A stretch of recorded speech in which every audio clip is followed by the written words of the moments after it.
Welcome back to the Deviant Thinking Podcast. I'm your host, Jennifer Thompson. And today and always, we will explore career advice that breaks the rules. Super excited to have you here today. Happy New Year, everyone. It is an exciting time of the year. It is a time to reset, plan, start to think about the future. We can all relax now. The holidays are over, all of that craziness, and focus on our future. So you're probably thinking we're going to dig into your typical goal-setting, New Year's resolution type podcast. Well, I'm not going there at all. I've got a twist for you. As we hit the new year, I want to talk about telling your story. Yep, telling your career story. Because I find when people know their story and where they're going, that's when they find success in their careers. So it's really owning that story about you and what you want to tell people and getting really comfortable in your own skin.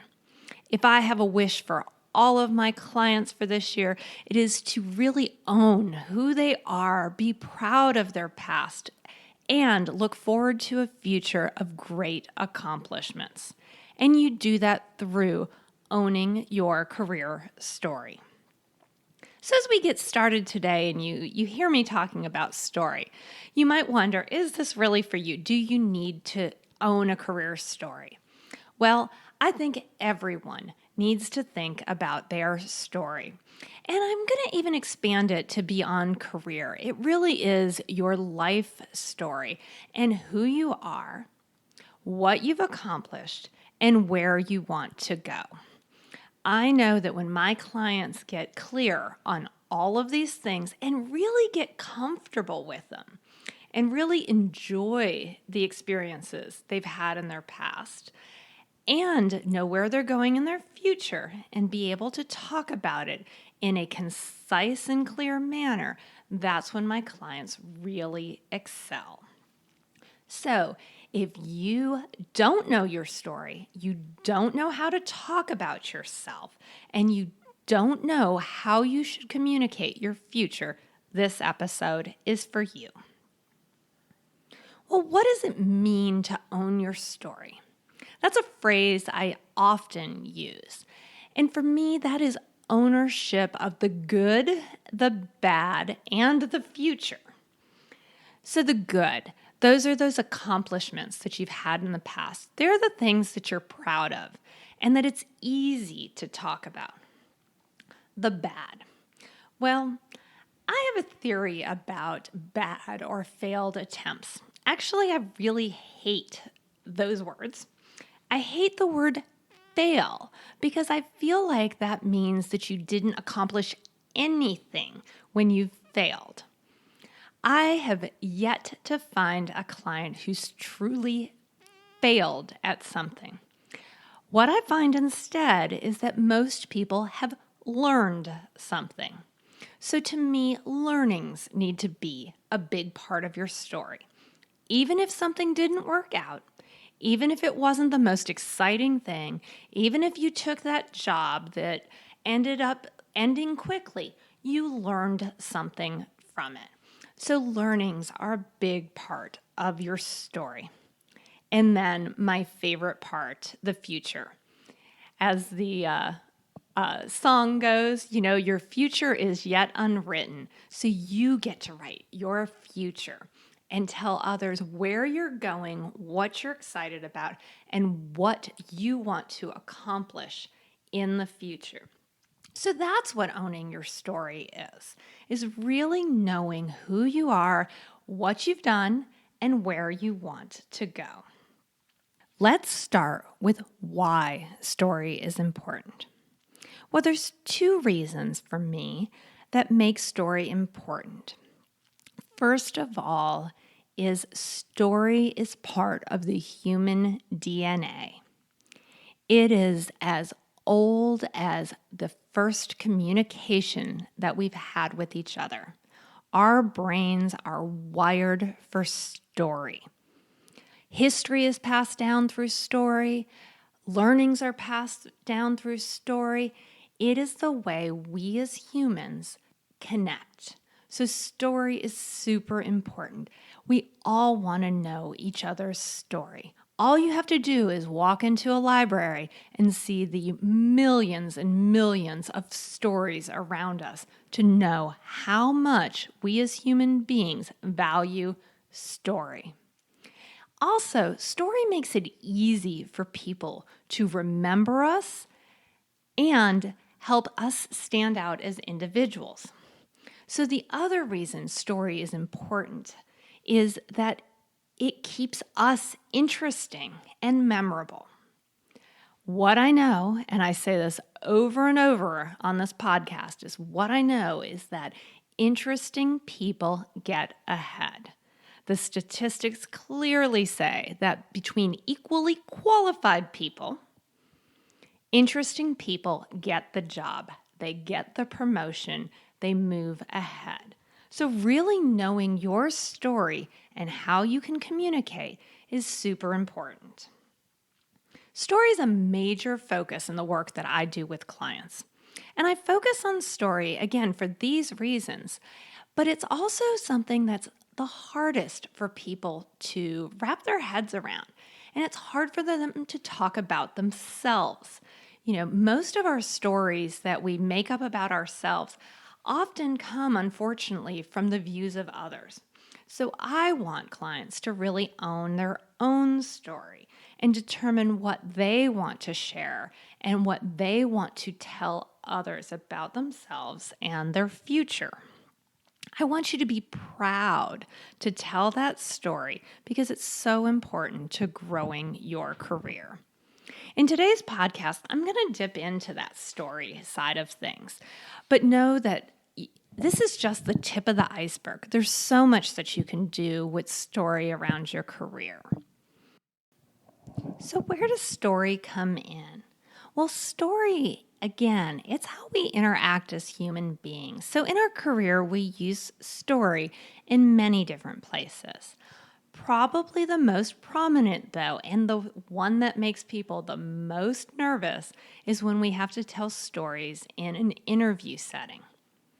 Another place that we use story is in our reviews and in our discussions with our managers, our bosses, directors, and telling them about our accomplishments. So taking some time to focus on our stories and really know what we want to share is very important. So how do you know what's part of your story? Well, folks, it all comes back to the basics. And for me, the basics always start with our values. What's important to us? What is it that we want others to know about us? Well, when we know our own values, it becomes easy to find those things that we would like to highlight. If you don't know your own values, that is the exercise that you need to do first. Take that time and really think about what's important about you. If you need help in determining your values and some great exercises around values, we cover that in episode 3, where we talk about company culture, because company culture and your fit has to do with your values. So definitely check out that episode. I'll link to it in the show notes, and it'll give you a good idea on how to determine your values.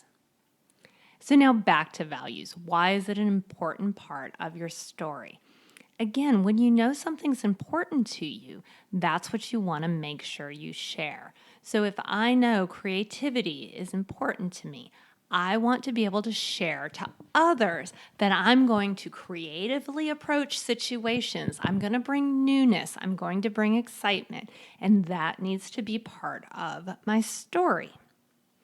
The other part of my story definitely needs to be about the future. Because while I have a great past and I'm really proud of it and I have a great story I can talk about there, when I'm talking about my career, a big part of the reason I'm talking about it is because I'm positioning myself for where I want to go in the future. So again, looking at that value side of things, if I'm in a role that doesn't let me use my creativity, I may want to be again talking about those values and how I want to use it in the future.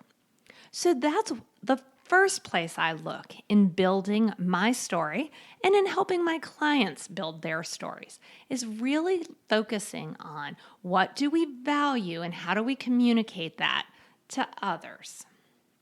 The second part I look for in story is stories that make us interesting, stories that allow others to learn more about us and remember us. So those stories might be, or the parts of those stories might be about some of our accomplishments or the things we've done uniquely. They may even be a story about a major failure that we've had, but a failure where we learned so much from that we know it's an important part of what made us who we are today.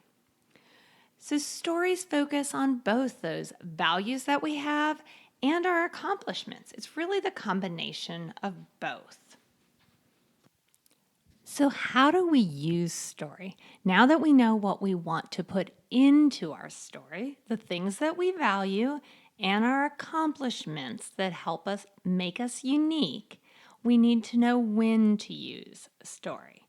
Well, the number one place that I find my clients use story is in an interview setting. And they often feel flat-footed if they don't prepare their story beforehand. The number one question that anyone gets asked in an interview is, tell me about yourself. Right? All of us have heard that question or maybe asked it of others. And what we really want at that point is a concise and accurate portrayal of our career story. So what makes a good tell me about yourself story? Well, I promise you, it doesn't start with, I was born on a small farm in the heart of the middle of this country. Nope, that's not where it starts for a career. Our career story really should be focused on, again, who we are, what we value, and some of those major accomplishments that we've had. So when you hear a question like, tell me about yourself, or maybe it comes out as, can you highlight a few things about your career? There's many ways that question can be phrased. I want you to, first of all, rephrase that question in your mind. And we should always start with, tell me about yourself at your best. Of course, the most important part of that is you at your best. That's what people really want to hear about your career. They don't want to know the pitfalls. They don't want to know the hard things that have happened. They definitely don't want to know that you have a boss that's frustrating the crap out of you. They want to know about you at your best because that's what they're interested in.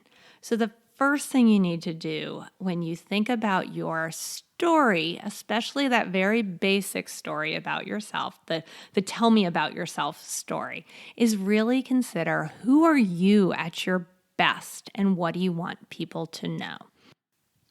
And you want them to know what you value, right? That's always going to be that foundational building block. So you want them to know what you value and some of your major accomplishments. The third thing that people want to know in that tell me about yourself statement is they want to know where you're going. So while you're telling them about you at your best and where you've been the best in the past, you want to tell them where you're going and why you will be even better in the future.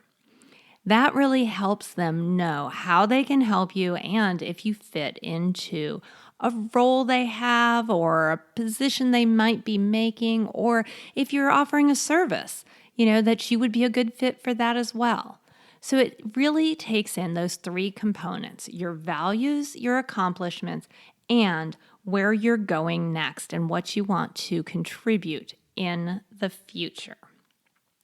When you put all of those three components together, you really hit a great story to start things off and introduce yourself. So that's the number one question that you get asked in an interview. And everyone knows that one's coming. But I find the one most people dread is that, can you tell me why you are leaving this current role? Or can you tell me about why you've left this job? Or what happened here? It's those questions that maybe throw us, it's the ones maybe we don't want people to ask us because maybe we didn't leave on the best note. So how do you tell a story about that? How do you position yourself to be a candidate that looks wonderful going forward, even if you're a little bit nervous about where you're leaving, right? That's really what the focus of this needs to be for you, is setting yourself up so that people can know, like, and trust you and want you to join their team. So often when I hear this question come up, or they say that it's the one that they dread, again, there's usually some form of shame in it. And I want clients to know that there should be no shame in leaving. There is no shame in having a bad boss. There's no shame in having a position that wasn't a perfect fit for you. So that's often how I tell clients to answer the question. One should never be leaving a job because of a crappy boss, a bad situation, a lack of good management, any of those things. No one wants to hear your dirty laundry. That's not part of the story. But if you focus on you and your future, it becomes easy to tell the story. So even if you're leaving a role in which things aren't going well, you can still talk about your future forward. So if you're being laid off or you're on an employee performance plan, you don't want to bring that up. Again, you're not telling them about the worst of you. You want to keep it in that mind of what's the best of you. But if you're looking at leaving, there is a hope, a dream, a wish of what you want to contribute in the future. So if someone asks you that question, you can state clearly what your future state is. Well, I'm currently looking for a role that allows me to use my creativity more. While I've learned a ton at the current role that I'm in, I'm not able to be as creative as I want to be. And from everything I see in the position that you've advertised, there's a lot of opportunity for creativity. That's a great answer, folks. That is that future focus. And again, it's you owning your story. Doesn't mean that you've got a jerk of a boss who's not letting you be creative and you know you can contribute more and all they do is harp on you and you're just sick of it. No one wants to know that part. They want to know what you can contribute going forward. So looking towards that forward-looking side of story helps answer those hard questions. I find anytime you get stuck in those hard questions of, well, why did you do this? What's going on here? How come there's a gap in your job? Even there, if you look back, it's a very similar answer. Well, I left position A because I wanted more flexibility. I wanted to be able to create more. I wanted to contribute more new knowledge. I wanted to learn more, whatever it is that you wanted to have different than your last role. And I found, again, if you're talking about a gap, you might need to add in, and I found it took a little while to find the perfect role that would allow me to do those things. So I did take my time and allowed myself to have that gap in my career because I didn't want to take the first job that came along. So again, you can see how owning that story, deciding about what you wanted for your future, fills those really hard questions. For others who have a gap in their career, maybe again, it was a very calculated gap. I always love to hear people talk about what they learned in that time. If you took off and went and got additional education, if you took time to learn about a new career, it's also part of your story. Anytime you can focus on what makes you special, unique, and how you're bettering yourself with each position that you have and how you're growing yourself, people like to hear those stories. It makes them feel comfortable. It makes them understand that that's who you'll be in the future. So I bring all this up as we hit the new year because I want to empower you to really own that story. When you own your own story, you feel really good about yourself. You're confident in things. You're really reframing that story to highlight the best of you. And I believe each of you are pretty darn awesome. And when you can own that story and really talk about that future focus of who you are, we gain more confidence. We're more excited in the future. We're optimistic. And we can really help push ourselves ahead. So I do love story. And I encourage you all to really think about the stories that you want to tell about your career and where you're going in the future. So hopefully today was a little bit of a twist on the normal New Year kind of podcast. As I promised you, there was no goal setting, no resolutions, no word of the year, but it was really about owning who you are and being proud of that and being able to tell that story. Thanks for joining me for today's podcast, and Happy New Year, everyone. If you enjoyed this podcast, it would mean the world to me if you'd hop on over to iTunes and give us a quick review. Those reviews really make my day, and I love to read what people say. So if you would just take a second, I would so appreciate it. Until next time, be deviant. I look forward to our next episode. Thanks so much.